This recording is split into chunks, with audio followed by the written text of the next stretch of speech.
ငါရှိရမြန်မာလိုပြောရင် ငါ transition ဘာသာပြန်ပေးမယ်ကျွန်တော်မှချစ်သူတယောက်ရှိ I have a lover အတိတ်ပဲဟာ I ဆိုတာကျွန်တော် has ဆိုတာရှိတယ် lover ဆိုတာချစ်သူ I have a lover ကျွန်တော်မှချစ်သူတယောက်ရှိပါတယ်မိုက်တယ်သူကလည်းသူကြတော့မစိုးဘူးကသူမရဲ့နာမည်ညိုညိုမြစ်လို့ခေါ်ပါတယ် Her name is Brown Brown Heights တော့ဘာကြီးတုံးဟာ Brown ဆိုတာအညို Heights ဆိုတာအမြင့် Brown Brown Heights ညိုညိုမြင့်အဲ့ဒါဘာဖြစ်တာလဲလို့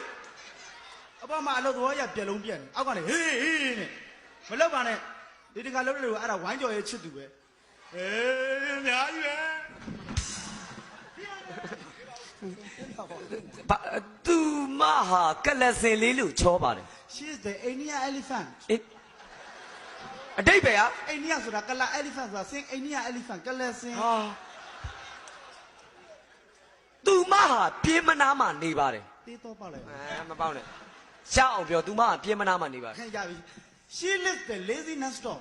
အတိတ်ပဲဟာ lazy ဆိုတာပြင်းတဲ့ non stop ဆိုတာမနာဘူး lazy non stop ပြင်းမနာဟာ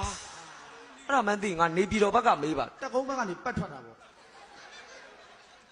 သူမရဲ့အဖေနဲ့အမေကကျွန်တော်နဲ့လုံးဝသဘောမတူပါ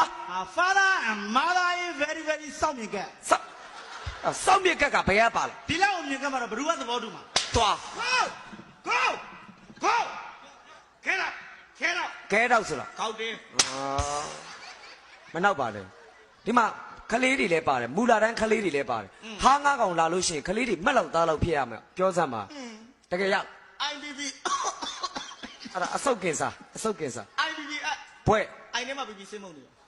မနောက်နဲ့ ဘီကွန်းအဲ့ဒါဘွဲဘီယာတော့တယ်ကွန်းစားတယ်ပိုလီငါ့ကိုလာမနောက်နဲ့မနောက်မင်းအင်္ဂလိပ်ကိုကြိုက်တာမေးလို့ရတယ်တကယ်ရအိန္ဒိယ elephant ကလစင်ရှိမှာ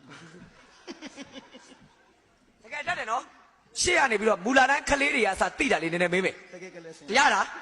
ကြားလားအင်္ဂလိပ်လိုတက္ကသိုလ်ကျောင်းကို State University အထက်တန်းကျောင်း High School အလယ်တန်းကျောင်း Middle School မူလာတန်းကိုအမကမူလာတန်းအမကမင်းပြောမှာမူလာတန်းအမကမို့လို့ပါလေအင်္ဂလိပ်လိုတောင်ကို mountain တောင်ကမူလေး Hey hey တောင်သေးသေးလေးတောင်ကားစားတောင်ဖြစ်ကားစားတောင်အကြီးကြီးကပလီ heavy ဟာပြောက်ကပလီများရှိရသွားချင်းအကြီးကတောင်လို့မြင်းလို့ပဲငါလာမနောက်နဲ့တော့ပဲတောင်မကြိုက်တောင်မလို့ရအင်္ဂလိပ်လိုကြက်ကိုဟမ်ကြက်ပေါက်ကလေးချစ်ကန်ကြက်ချံကို နိုင်ကလက်ကြက်ချံနိုင်ကလေးဖြစ်ရမင်းမခေါ်သွားပြီးတော့မရိုက်နဲ့တက်ကွာအဖွားတိတ်ခါကြောင့်လုံနေ